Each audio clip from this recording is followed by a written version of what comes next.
कल्पना कीजिए, देश आज़ादी के बेहद करीब लगता है। हर गली में आंदोलन की आग है, लेकिन अचानक सब कुछ रुक जाता है। साल है 1922। एक फैसला ऐसा लिया जाता है जो लाखों भारतीयों को निराश कर देता है, और यही से जन्म होता है 1923 की स्वराज पार्टी का। लेकिन सवाल ये है, स्वराज पार्टी बनी क्यों और किसके खिलाफ? आज की इस कहानी में हम इसी इतिहास के पन्ने पलटेंगे। 1919 के बाद भारत उबल रहा था। महात्मा गांधी के नेतृत्व में असहयोग आंदोलन पूरी जोर पर था। सरकारी स्कूलों का बहिष्कार, विदेशी कपड़ों की होली, अंग्रेजी सरकार को खुली चुनौती। लगा जैसे आज़ादी बस कुछ कदम दूर है। लेकिन फरवरी 1922, चौरी चौरा कांड, एक हिंसक घटना और गांधी जी का बड़ा फैसला। असहयोग आंदोलन वापस। देश दंग रह गया। जो नेता जेल से बाहर निकले थे, जो युवा सब कुछ छोड़कर आंदोलन में आए थे, उन्हें लगा हमने इतनी कुर्बानी दी और अब सब खत्म। कांग्रेस अब दो हिस्सों में बट रही थी। एक पक्ष गांधी जी के समर्थक, जो मानते थे कि पहले समाज सुधार, चरखा खादी, रचनात्मक काम और इंतज़ार, इन्हें कहा गया नो चेंजर।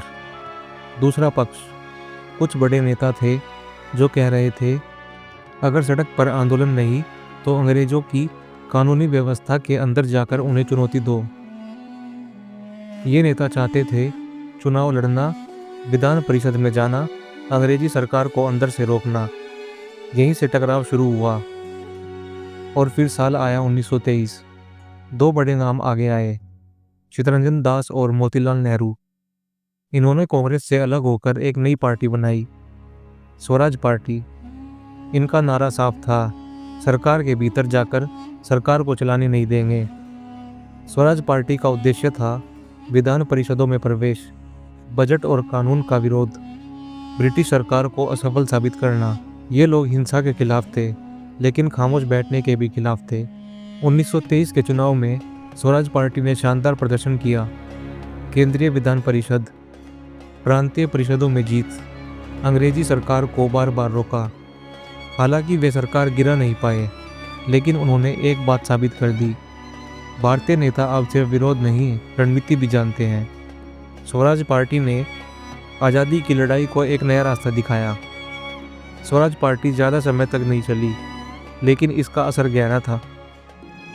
इसने सिखाया कि आज़ादी सिर्फ आंदोलन से नहीं, बल्कि राजनीति और रणनीति से भी मिलती है। 1923 की यह कहानी हमें बताती है कि मतभेद कमजोरी नहीं, बल्कि लोकतंत्र की ताकत होते हैं। अगर आपको यह कहानी पसंद आई हो तो वीडियो को लाइक करें, हमारे चैनल एसएससी मेट्स को सब्सक्राइब करें और कमेंट में बताएं क्या स्वराज पार्टी का रास्ता सही था। मिलते हैं आपसे किसी और ऐसी रोमांचक कहानी में।